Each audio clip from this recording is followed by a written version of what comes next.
Euskararen jaia ospatu zen larun batean Laudion. Eguerdian egin zen ekitaldi nagusia. Kirikino aisialdi taldeak jaso zuen urrezko makila, 35 urtetan Euskararen alde eginiko lanagatik. Albiste on bezala hartu dugu, hori esan duen espero sariren bat edo zer jasotza eta berri on bat izan da guretzako, Kirikinoko kidontzako.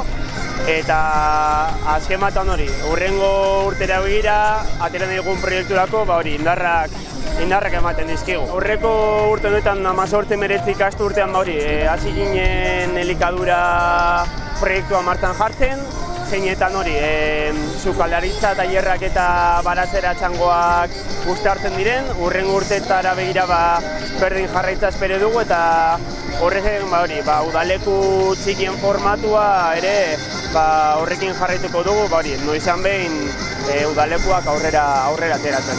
Eta ere animatzen dugu begirale titula daukan jendea edo praktikak egin nahi dituena, Kirikinon parte hartzen, Kirikinoko kide sentitzen eta herri honetako umeak eta gazteak euskalduntzen.